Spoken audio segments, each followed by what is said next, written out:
Hey guys, it's EJ again, and today I'm bringing you guys a play-by-play commentary video in a solo shuffle match to give you guys an understanding of kind of my thought process and what I like watch my own gameplay, what I would do, what I think I should do, and hopefully that helps you guys understand what some of the top people are thinking. I did decide to push this last week on my newest SP in order to see how it felt being like a newer Shadow Priest trying to push. Um, so as you can see right here, like this last couple, like last 6 rounds here, 5 rounds here, um, we're kind of cranking, right? We got a 4-2, a 5-1, a 4-2, and then this last week we got a 4-2, a 5-1, a 6-0, a 4-2, and a 5-1. Um, so don't let people tell you Shadow Priest is bad. And most people, including myself, would agree that SP is in a very good spot. It's very strong, very tanky for the most part. There are definitely things that run us down, like Windwalkers and Fury Warriors for that point. But we are probably say top 3 casters for sure, top 2 casters.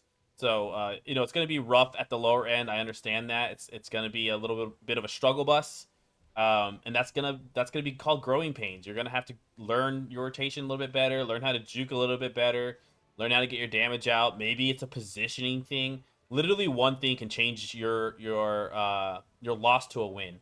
And so I don't want you guys out there thinking SP is bad. SP is very, very strong. That's why we're seeing it all over the place. A lot of people are alting it to try to get good at it. It's a very strong contender. Like I said, this is my third Shadow Priest. I'm over here rocking tier 1 enchant or tier 1 gems, tier 2 enchants. Like, I ain't got all the gold for all my characters. If you guys know this, if you're in the stream, and we're almost 2K. We're 37 and 11 in solos. We're 60 and 21 in threes. So we're pushing this guy very easily, and we're outdoing all the other Shadow Priests that we queue into also. So just keep that in mind that it could just be one thing you're doing that can make the difference. With that being said, we're gonna go ahead and hop into this video here, and I'll try to go over what I'm thinking.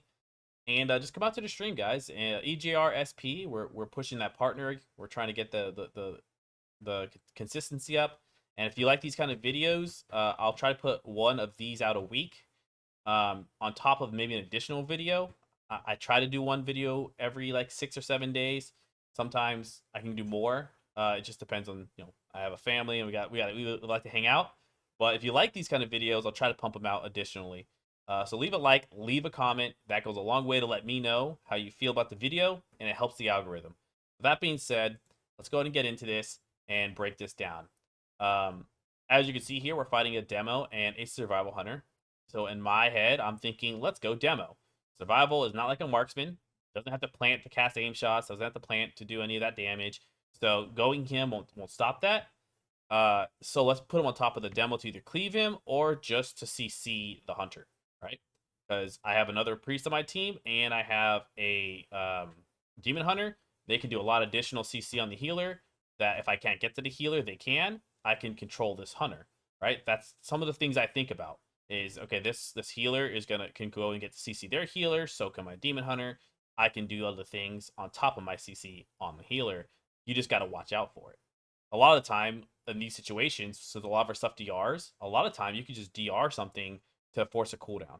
So just think of that as an SP, that you're make sure you're doing it intentionally. And here we go.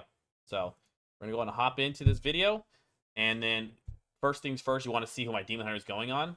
And this one is a little tricky, right? He goes hunter, and I'm like, okay, are we going hunter? And then he dashes back, and then he goes the warlock. So I'm like, okay, let me go to this area, bring the healer in, and CC this hunter right here. So I CC the hunter, silence the healer. That way I can get my damage off, right? Because I'm not gonna run the healer, be slowed, and be late to the party. There goes my daughter. If she does talk too much, I will pause the video and I'll continue later.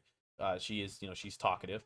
So that being said, the warlock just LOS'd me, so I'm gonna turn over here onto the hunter and pull the lock back out by pushing myself to the side. So I see the healers out in the open. Make sure you dot healers in this situation, right? Get that psychic link cleave, get them all dotted, force his cooldowns. He's going for a rep on the healer, but I'm fine. So I CC the hunter, and then I see a double stun here. Silence is coming up. Fear on the healer. Get ready to silence off the fear and do damage. Right? I got Catharsis building. I got a precog. Silence the healer. I should do a big Void Torrent here, right? Big. Look at that. We got Wall. We got all the fuck. We got Roar Sacrifice. We got all the damage out here. Laying Hands was procced. Wings was procced. We have so much damage rolling right now. You want to continue going in this kind of pressure, guys. I have Fear coming up, so in this situation, I should be pushing towards the healer for a Fear, or trying to get a. Well, he incapped first, but realistically, in this situation, he should have just let me double Fear and then incapped either his heal or his rep. Right in that situation, obviously it's Soul Shuffle and we're not in comms, but the Demon Hunter should have been tracking my Fear and let me go for the double Fear to force something either from the healer, like a bubble, like it is already popped, or the double Fear on the DPS, and we could have double committed. I could have MC'd the bubble or MD'd the bubble into an incap instead of me having to run to him. Again, that's something that would be in comms, so that's fine. I'm just glad I didn't rush in for the Fear and then get an incap. So keep that in mind. But this here, we got the bubble, we got the wall, we got Lay in Hands, Roar Sacrifice, everything's out of the way, and he cookied. So the only thing left to do here is wait for this bubble to fall and finish our commitment of damage. That's all you got to do. We have Fear coming up, so we have a stun from the Demon Hunter. So hopefully we use those in order here on this Paladin. So we get the MD at the last second. We have a Siphon coming in. We should be big Void Torrent kill here.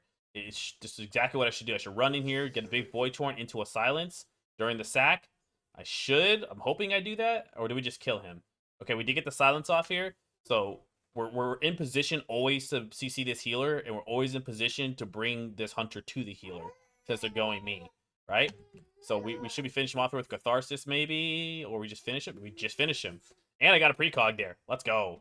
And they got no cooldowns out of us, right? Because we're stacking this hunter on the healer, so they're never really getting anything out of me, because when I'm in trouble, I just double CC or I heal myself to my own like Void Leech and with my Desert Prayers and my Fades. So I'm just kind of timing everything based around our goes and then CCing outside of that, and I don't have to use anything. All right, so the baby's being a little bit loud, so I'm gonna pause the video here. We'll Part of working from home is I'm also stay at home and take care of the baby, so it happens. I apologize, but family things matter. So we won that last one. Now we're going up and on into here, fighting the Demon Hunter demo, and we should go the demo because it stops his damage, and we can drag this Demon Hunter on top of the healer for easy cross CC. So I'm going to try to hopefully bait the Dispel so I can Shadow Crash in this situation is what I was trying to do. But it looks like now, see, look at that. Drag the Demon Hunter, double CC, still have my silence. The Warlock ports, I can't chase him, so I should hit the Demon Hunter here since I'm doing a go and I'm slowed. Exactly what I do. I'm not killing the freaking Observer, which is I should be, but it's okay. I actually expected my healer or my Hunter to kill it, but look at all that pressure I got from the Demon Hunter. We got Trinket on the double Fear, Blur on the go. The Warlock's still dying. We got Wings for the Paladin and Trinket, so this is great. But now we get to just set up our double Fear here. So if we run in, we should run in and get a double Fear here with Fade. Exactly what we do. I should Trinket this. I do. And the healer breaks the trap. That's super unfortunate that the healer just broke the trap there. Things happen. It is what it is. Like sometimes I throw things or throw dots out while a healer's trapped also. Right when the trap's about to go off or I'm not noticing. It is what it is. It's just that's unfortunate, right? That's a little unfortunate situation. But now we're setting up. I have Siphon. I have Fear coming up. Yeah, there's the trap. Perfect example, right? I just threw a fucking Shadow Crash at the healer. He got hit by my healer again, which is fine, but I would have broke it that time, right? So shit happens. I'm just spreading my dots around. I'm trying to get a precog here. Hopefully, I think I try to juke a precog with Void Torrent. I don't even have to. He gets off me. Perfect timing. I see the healer's kicked. We have a lot of pressure. Oh, don't die. Does he die? Oh, he lives. Okay, thank God. So great thing I had double priest there because I didn't get dispelled.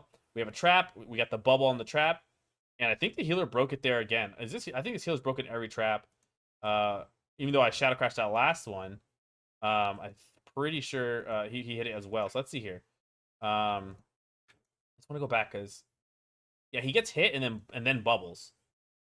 See? He gets hit and then he bubbled. So it looks like the healer broke it again. A little unfortunate healer keeps breaking traps, but it's okay. We have a Fear. We have a Silence. We should be able to just finish him off here in a second. or go with the healer and finish him off. I feared him at the end of the sack, it looks like, and I have a Void Torn here with the DP up, so I should send the mass. There's no way they live here, right? I should Siphene and then finish him off here through the bop. That's what I have to assume that's what happens. Yep. So easy, scatter play, line your CC up, get the double fears when you can. A little unfortunate the healer was breaking CC so often. Even though, I mean, to be fair, like I said, one of those I would have broke anyways, but he ended up breaking it himself anyway. So little unfortunate that you can set up goes and things still break, but again, things happen.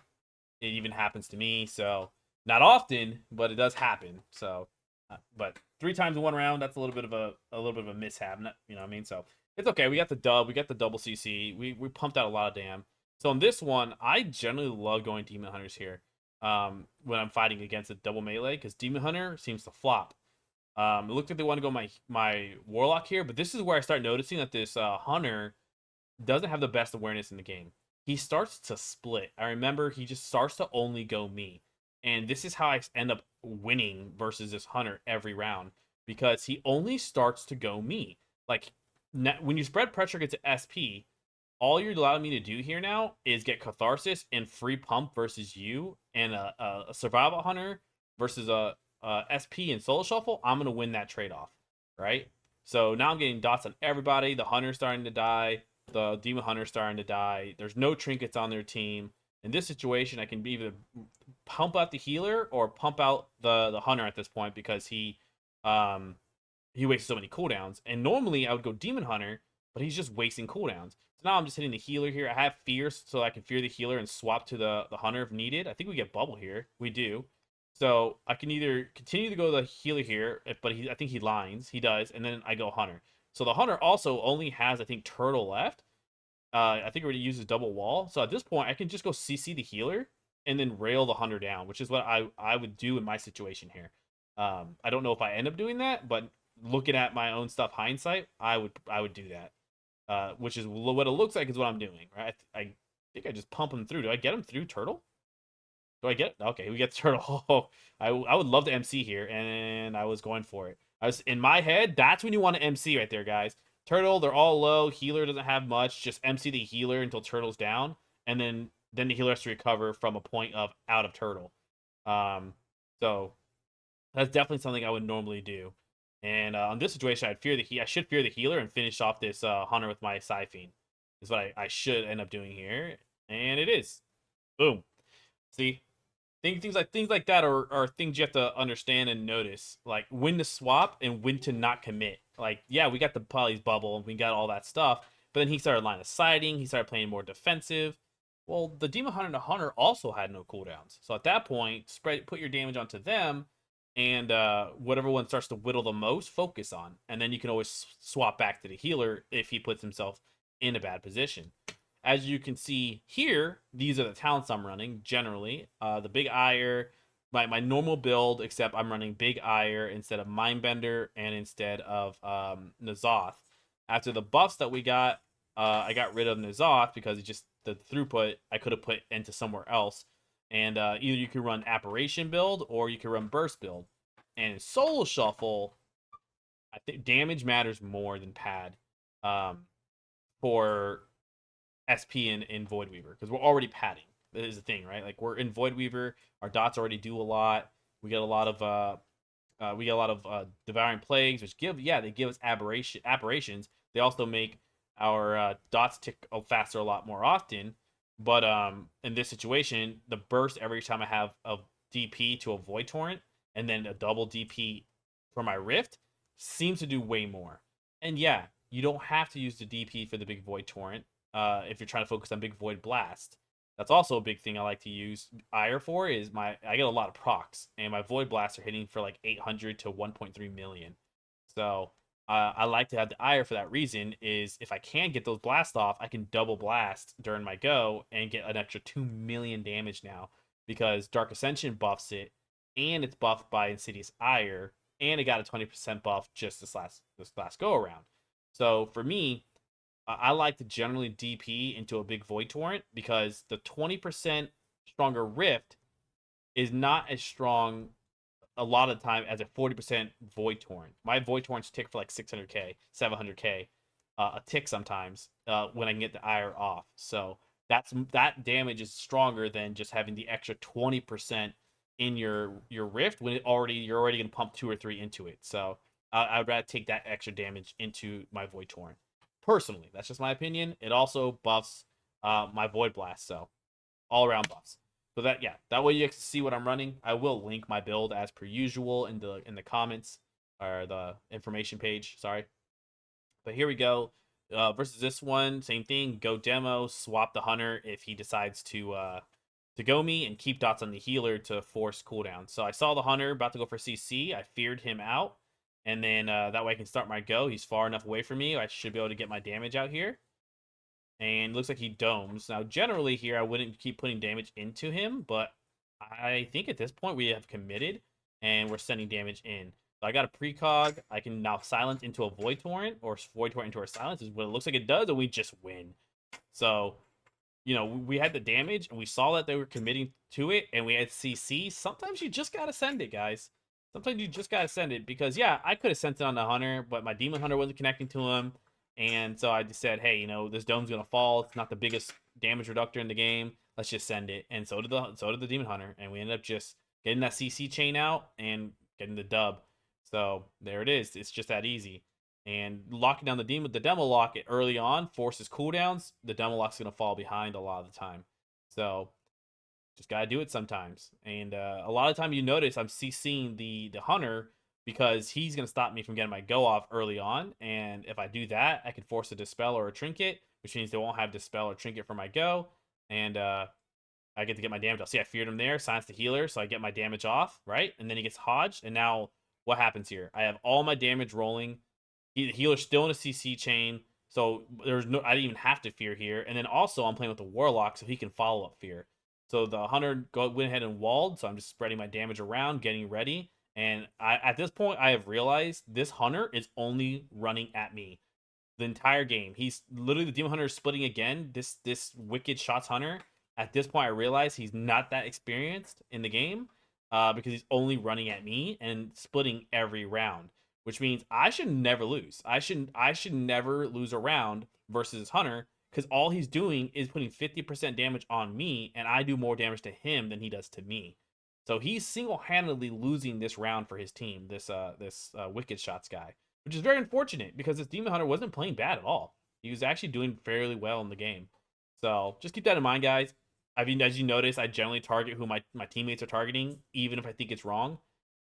That it's still your better chance of winning the round, right? Because this guy's splitting, thinking he needs to go me, when going me is the wrong target, clearly. But also, he's not helping his teammate at all. So just keep that in mind. At this point, we forced the majority of cooldowns, double PS. We have sack. We got healer trinket. The Roar Sacrifice is gonna fall. This hunter should be our kill target. We got the precog going. I do have CC coming up here too, and we got the turtle before my CC, so that's huge. So I can put damage onto the healer here, and then fear him or go him. Realistically, I should just put dots on him to cleave, and then go this hunter, because he has nothing. I have Siphene, I have all my damage. It looks like that's exactly what I'm doing. I'm pumping my damage into him because he has nothing. I double fear so the Demon Hunter can't peel. I should Siphene out of this. Do I Siphene out of this? I'm not Siphoning out of this. Okay, that was a little bit of a misplay. I should have Siphoned out of that, but I guess I threw a Siphon onto the Demon Hunter because the healer put cooldowns onto the Hunter. So that's a little unfortunate play there. But I should have I should have put the Siphene there, but it's okay. Everyone makes mistakes. At this point, they're going my healer who has no bubble, so I gotta play a super hyper offensive because he has no cooldowns. I already had to use swap, and then this is where it gets dicey. But I see I have a silence, I have a void torrent, and it should be game, right? And that's exactly what happens, right? I'm like, oh, we're about to lose. Keep it calm, cool, and collected. Sent the silence, sent the fear, sent the go, so I couldn't be stopped, and then he just dies. So, at that point, that was pretty smart of them. They decided, oh shit, deep dampening, we should probably go the healer here. We're not going to kill these people. And then I tell the hunter, I'm like, yo man, you're kind of trolling going me. And at this point, he's spam LOLing me, by the way. So this is when I get a little bit toxic. He's literally, look at him, he's literally just spam LOLing. So I go, thank you for the free CR, bro. I get into the match, and all I see on my wall of text is wicked shots is laughing at you. I'm like, what the hell? I'm talking in chat, like, do you see this? And then so then I'm like, all right, man, thanks for the free CR. Sometimes you gotta repay toxic with toxic, and I'm not a person who's afraid to have a little bit of confrontation, right? Like, I'm gonna go 6-0 here, so thanks for the free CR. Like, you're on the wrong target. I tried to give him some advice by trolling. I said, yo, man, you're trolling going me. He just wanted to keep LOLing, so it is what it is. But at this point, as you can see, healers in Rapture. So a lot of the time, if you notice, I'm just generally keeping dots on the healer in this meta, and then going DPS. You know, they buffed healer HP, so they're higher than than the normal, and so going them only benefits us when they have no cooldowns. So I keep them dotted, try to dwindle them, and then I'll swap to them generally.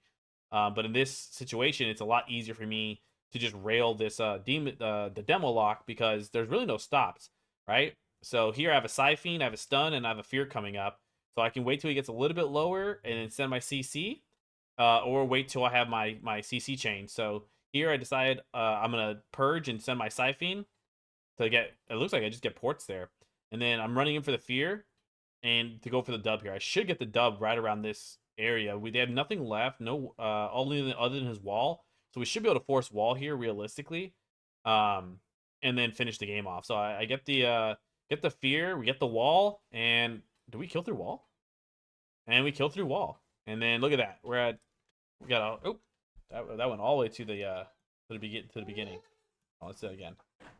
So we end up getting a 6-0 here. We got 110 points, and we're at 2k MMR during this game, right? So that's kind of insane for that, but you know, let's go back to this one a little bit, just because I was talking about the Hunter, and kind of analyze this last win, right? So let's go ahead. We'll go after the LOL. So we run in here.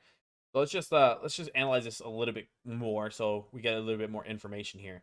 So I actually end up going this Demon Hunter to start because I thought he was disconnecting, and then when I saw he wasn't, I was like, okay, now I'm gonna try to commit to the fear and send my go. As you notice, I do the same kind of opener a lot of the time. If there's a melee on me, which is a fear into a silence onto the healer, into a stun on the healer, right? To get my Dark Ascension going, to get my Void Torrent going, because that's more important, is building momentum in the game, guys, right? So building momentum is very important. So now that I have all my dots going out, generally in these situations, I'll go ahead and Vampiric Embrace and Fade to keep my walls up. Is generally what I do, exactly what I do, right? I go into a Vampiric Embrace, I have my Fade wall up, I have everything up, and now I'm going for another triple CC or double CC. You kind of want to keep that momentum in your favor most of the game, right? You want to get CC early on, pop your damage, and then when you have everyone dotted, you should generally Vampiric Embrace to keep yourself topped off in Soul Shuffle, because dampening is going to eventually get too high where Embrace won't do anything. So an early Embrace is a good thing. Keep that in mind, guys. It is a very good thing to do an early Embrace when you know their damage is coming next. So, you know, obviously you need dots up, or else it's not favorable to you. But this is a very big moment here, right here. I save my Fade to try to push in.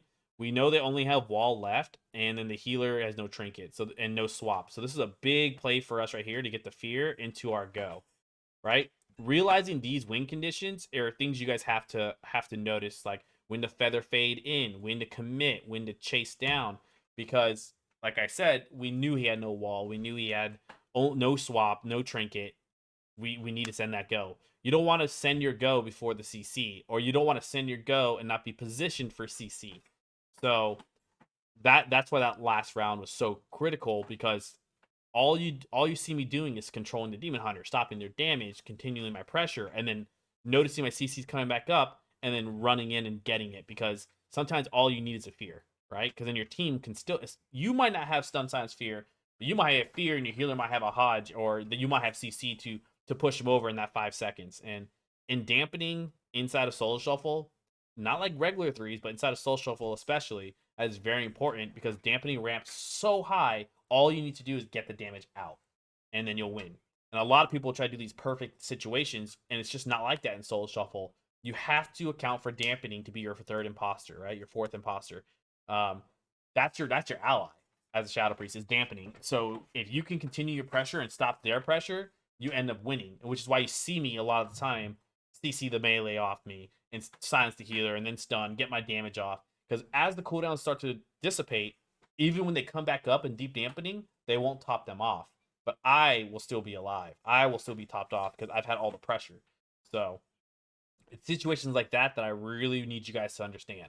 Get your damage out, learn to juke kicks. As you probably noticed in these games, I got precog a lot. If you're ever watching the stream, I am very good at calling out the kicks and learning kick patterns of people. It's one of my specialties as a SP is emceeing and kick patterns. Those are the two really good things I am as an SP player. Other people have their own strengths, but that's one of my strengths is kicking and emceeing when needed. So I really highly recommend you guys learn kick patterns. It's the number one thing I tell people when they ask me what to learn about SP. Learn kick patterns. You have one school of magic, you have no mobility, you gotta learn those kick patterns, and then when you get those precogs, capitalize on them, right? So just keep that in mind. That's very, very important. And yeah, like I said, I'm not the best VOD reviewer. I'm not like a Venruki. I'm not like a Sea or any of those guys who can perfectly break down, draw things. I'm not that kind of person. I just give you guys what I think in the moment is best for us. So hope this helped in some way. And if it did, let me know. If you like these videos, only way I'm gonna know is if you guys comment. So and if you didn't like them, comment as well. Both ways work for me. So just let me know. All right, and come to the stream. I'll see you guys in the next video.